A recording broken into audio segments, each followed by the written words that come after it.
Well, this is just delightful.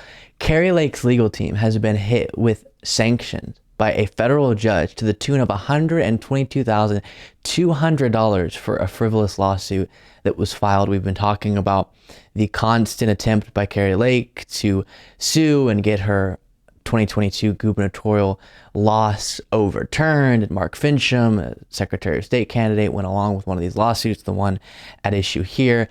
And now, at least her legal team is having to pay for the frivolous nature of these lawsuits, the completely ridiculous, baseless grounds in which they were suing. This is from The Hill. Kari Lake's team ordered to pay more than $122,000 in sanctions over Maricopa lawsuit. Kari Lake's legal team, including lawyer Alan Dershowitz, must pay $122,200 in sanctions after a federal court in Arizona found that the former Republican gubernatorial candidate's lawsuit contesting voting methods was frivolous.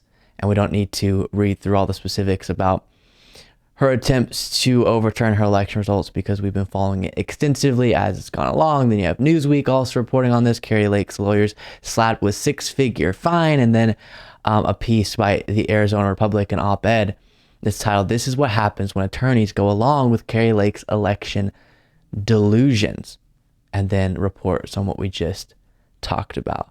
And it says attorneys should take note of this. That's true. We've seen with Trump, him get his own attorneys into legal trouble because of actions they take serving him or working for him.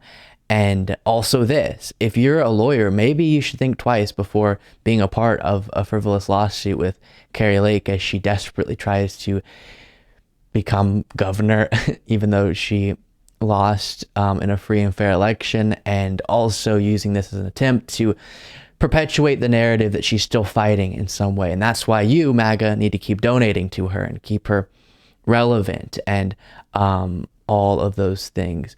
And it is a playbook that we saw with Trump. He rode the wave of election denial all the way until his next candidacy.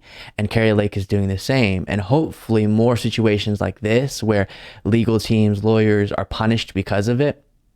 And those types of actions could maybe serve to discourage this type of grifty behavior in the future. Now, the question has to be asked, what's next then for Kari Lake? She lost and then lost and then lost, and then now her lawyers are being slapped with sanctions. Well, it seems pretty clear what she has her eye on. If not Trump's VP running mate, then this. We do talk about the fake news and what's going on and where did it go wrong? I mean, when it used to be where you could have faith in what you're reading and believe and a very honorable and now it's career. going completely. And especially now, I mean, the attacks in just the past couple of weeks, I will just say on me, with my book coming out, it's an incredible book. The people who are serious in reading it are saying, wow, this is a well-written book. I mean, I was Grift. a journalist for 30 years. It's some great stories.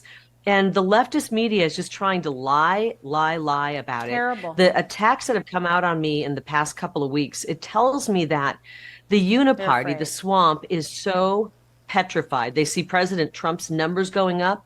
They know that I'm seriously considering a potential run for U.S. Senate. And they are like, wow, what do we have to do to stop them? In the meantime, the swamp itself is imploding. We do. So separate from what we've talked about multiple times, which is Kari Lake being able to fundraise millions of dollars after her election for what we don't really know, challenges and paying off fees like this maybe. Separate from that, it's also a way to keep MAGA energized about her so that she could be then launched into something like a Senate run. And she gets invited to all these big speaking engagements and is this big star within the GOP. And I've said it before, but for what? For what? She lost. She's someone who was in the news. Most people outside of Arizona didn't know who she was. And then she ran, and then she lost, and now she's a star. Huh? That doesn't make much sense. But that is the story of Kari Lake, and it's a pretty bonkers one.